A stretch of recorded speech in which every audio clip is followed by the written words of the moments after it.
So I'm sure you've noticed by now, but that when we're talking about these things, we're trying to encourage you to not just think about Jesus in terms of statements that we believe, but in a person that we follow and a story that we join. Because all of the scriptures is really written in story form, and we engage in the context of a story. So trying to get you in touch with your own story, trying to get you to be the kind of person that engages in other people's stories. But it's also trying to join you and join others into the story of God.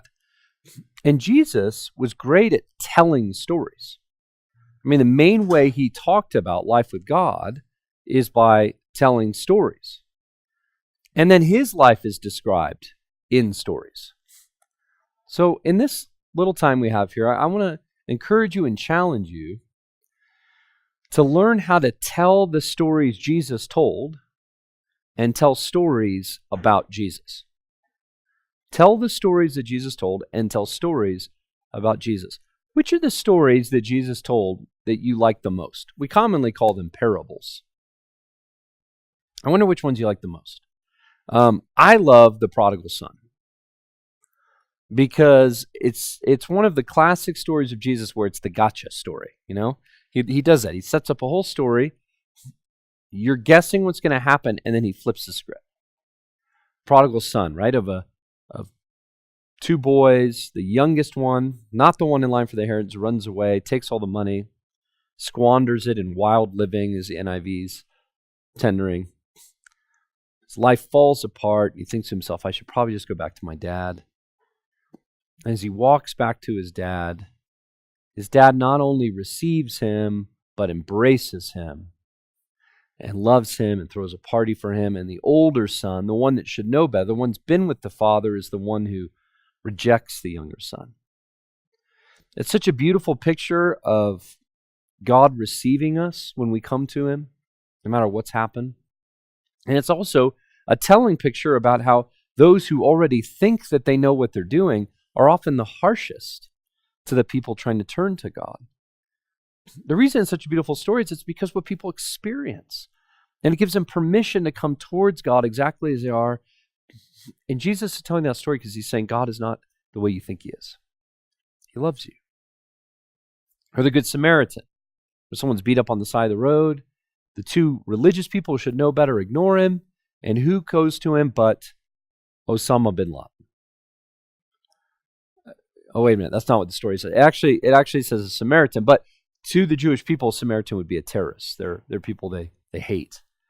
Another powerful story where, again, Jesus illustrates that the wrong people often do the right thing. And the fact that you don't know the right religious lingo, or you aren't in the right ethnic group, or you didn't grow up in the right church, doesn't matter. That anyone can respond to the kingdom of God at any time, and Jesus honors them for that. Those are great stories. What are your favorite stories to tell? What are the stories that Jesus tells that you love? A parable of the workers, whatever.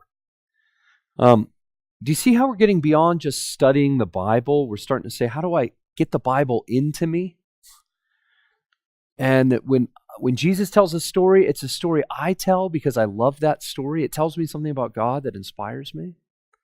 It's also the stories that are about him. What are the stories about Jesus you just find so compelling and so convicting and so interesting? You think could really connect to other people's lives? How about the woman caught in adultery? John chapter 8, they drag this woman in front of Jesus. And they say, we're going to stone her. What are we supposed to do? And if you haven't read the story lately, it's a beautiful story. I mean, you can imagine it portrayed in a movie. He just starts writing in the sand. Starts scribbling in the dirt. What a weird story. Why is he doing that?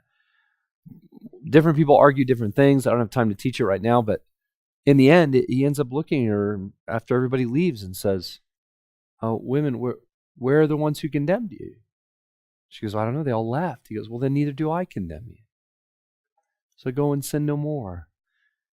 He distracts the crowd, protects the woman, and sets her free. How about the one where he's in Simon's party and a woman breaks in, a prostitute, and starts weeping at his feet in front of all of these religious people?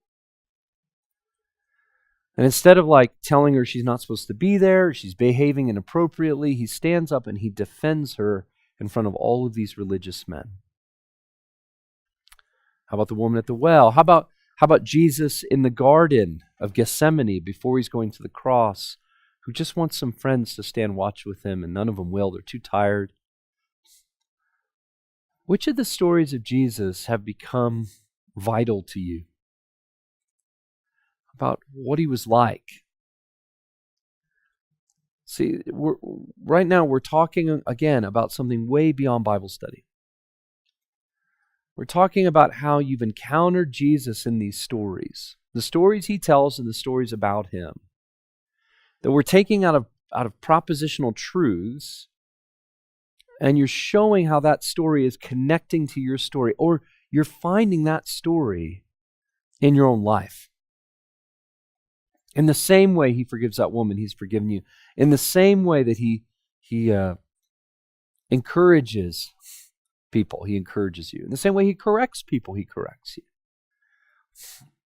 And the ability to have these stories of Jesus woven into our lives, it means that they can easily flow out of us. But people that I just love their life with Jesus, they seamlessly move through stories about Jesus, or even sections of what Paul writes about Jesus, because it's woven into their life. And they speak those things as they're with others, and it draws people to realize that their understanding about God has often been a misunderstanding. So this week, really want to challenge you to take some of those stories in differently. And this week, practice telling some of those stories to others.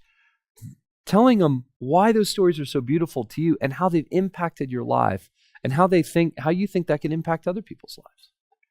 And as you practice that, you might figure out that you're just speaking of Jesus out of your own life.